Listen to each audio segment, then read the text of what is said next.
Are you tired of Audible deleting books from your library or locking your purchases behind their ecosystem? What if you could actually own your audiobooks and stream them from your own server? In this video, I'll show you exactly how to do this using free and open source tools, setting up Audiobookshelf in a Proxmox LXC container, using Libation to back up your Audible library, and accessing everything through the mobile app. We will also go through the configuration of Audiobookshelf and all the features and settings that you can specify and use.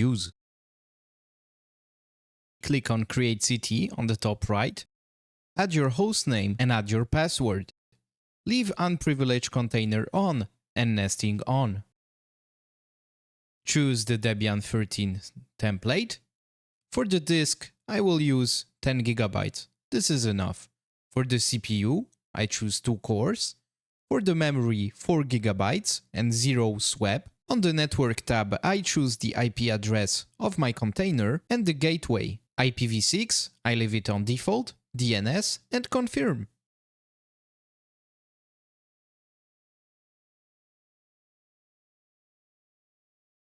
The container is created, but it doesn't have access to our audiobook storage yet. We need to add that bind mount exactly like we did for Jellyfin. If you want clear instructions on how to install a ZFS pool, go to my website ximilnet.com, go to the documentation tab and visit the wiki. You can go to media services, Jellyfin setup, and you will have the instructions for setting up your ZFS storage pool, as I did in my Jellyfin video. Find your container's ID from the Proxmox interface, then SSH into your Proxmox host and edit the configuration file nano etc pve lxc the number of your container .conf. We will just copy the bind mount that is used in all the other containers. Now we just need to copy the mount point from the configuration file of Jellyfin LXC container number 101 to the container of Audiobookshelf container ID 106.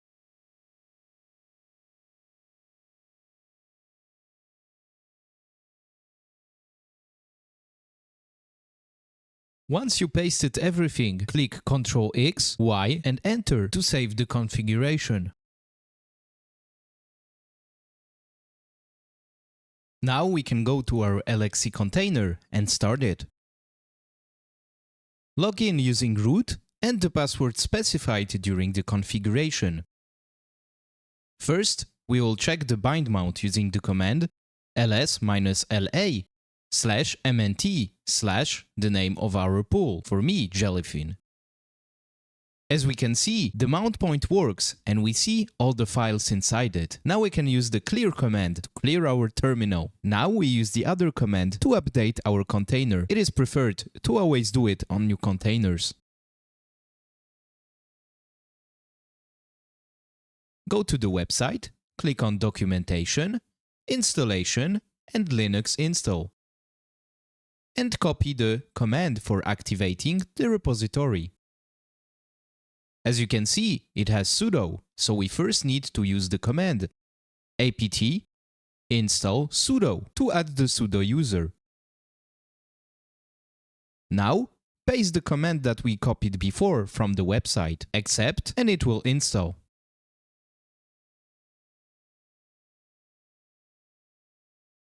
Once the repository is added, we can go back to the website and copy the command to install Audiobookshelf.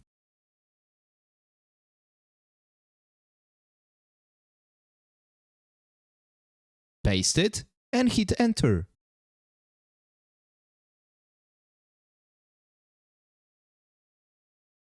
Once this is done, it means that Audiobookshelf has been installed. We can use the commands to check if everything is okay, to enable the service, and to check the status of our Audiobookshelf service. As we can see, it's enabled, so everything is good.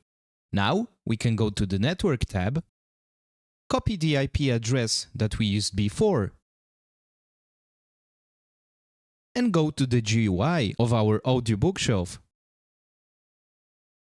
Paste the IP address, followed by the port 13378. Great, we see the configuration tab. We will get back to this part later on.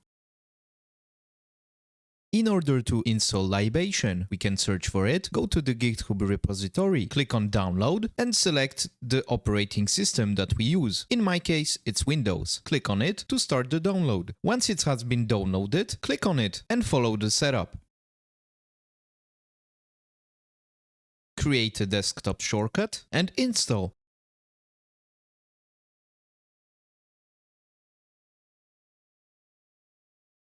Once it's finished, enable Launch Libation. Click Finish and the app will start.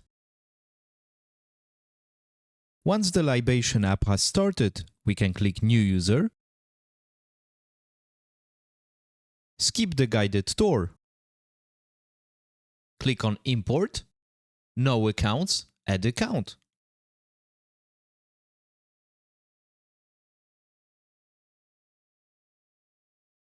Add your Audible email login and locale. The locale is the marketplace of your Audible account. For me, it's Audible US. Once you hit that, click Save. Now, we can go to Import and Auto-Scan Library. It will ask us to log in again. Input your email or mobile number, click Continue, and add your Amazon password. Click Sign In. Once you have signed in, you will see all your books on your Audible account that have been listed. Now, we can copy them from Audible directly. First, we need to tell Libation that we want to back up all of our data to our NAS share. In order to do this, go to the Settings,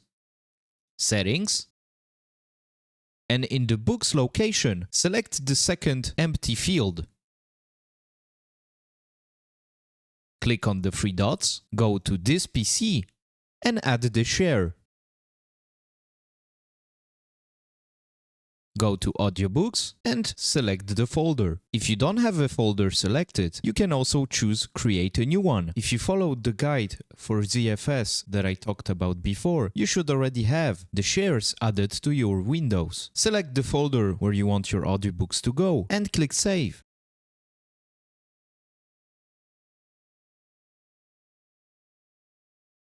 Click on Liberate, Begin Book and PDF Backup. Once all your books have been liberated and downloaded, you will see on the right side of your Libation app that everything is green. If you go to the NAS share, you can actually see that all these folders are available with the books inside of them. Now we can go to Audiobookshelf and check the configuration. Once you log in to your web UI, you can choose the username and password for your account. This is your administrative account. The paths, you leave them as default and click Submit. Now we need to log in and again click Submit. We can add our first library. Click Add your first library, choose the media type, these are books, choose the name, choose the icon and choose the metadata provider. For us, it will be audible.com because my account is from the US. But if you have any other Audible, for example in Canada or in the UK, choose the latter. Now browse the folder where your media is stored. For us, it will be our share, Mount, Jellyfin, Audiobooks. And as you can see, we can see the books. Select the folder path and create. If we click on the top left hand side of our screen, we can go back to the main menu and scan the library. As you can see, all our books have appeared and we can instantly listen to them.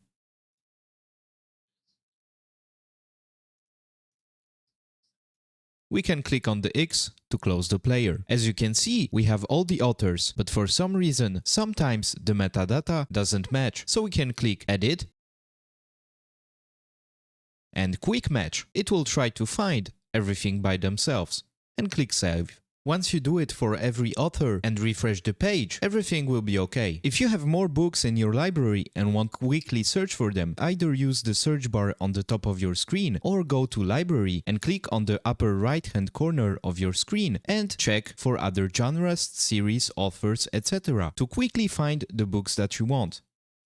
Click the X to delete the category. You can also create series or collections of your books. You can search by authors and also by narrators. The last tab is the Statistics tab. It shows you every data about your items in your library, the overall watch time hour of your books, how many authors do you have, what are the sizes of all the books in your library, and other important informations like your top authors, longest items, or the top listened genres. If you go to the gear icon, you can access the settings of your audiobook shelf. If you go to users, you can add other users to your account, creating their password, username, and also the email address. You can also specify whether they can download, update, delete, or create other books in your library. If you go to the listening sessions, you can also click on a listening session and remove it. You can see the devices that the different accounts are logged into. But if you want to sign out certain accounts from certain devices, you can do it too. If you go to the backup tab, you will see that you can create a backup. This will backup user progress, library item details, or server settings. Remember that all your books live on your NAS share. They are automatically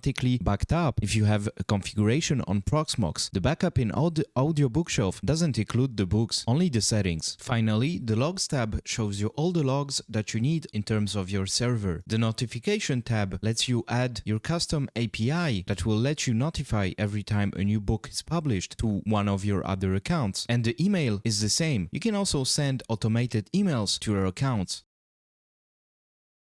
Download the official Audiobookshelf app from the Google Play Store or the App Store. If you use Graphene OS, like me, use F-Droid. All the settings in the mobile app are the same, but the main benefit of the mobile app is that you can download your audiobooks for offline play using the button next to your book. Like this, every audiobook that you listen to on your mobile device or on your computer gets synced, so you never lose track where you finished. So that's it, that's the whole configuration. Again, if you go to my website xumilnet.com, go to the documentation tab and visit the wiki, go to media services and click on Audiobookshelf, you also have all the script and all the commands that you can use if you prefer to read rather than watch a video. Like and subscribe the video, and also on my website, if you have any questions, you can either contact me through Discord, Instagram, or leave a comment down below. You can also contact me through the contact form if you prefer an email. Thank you very much and have a nice day.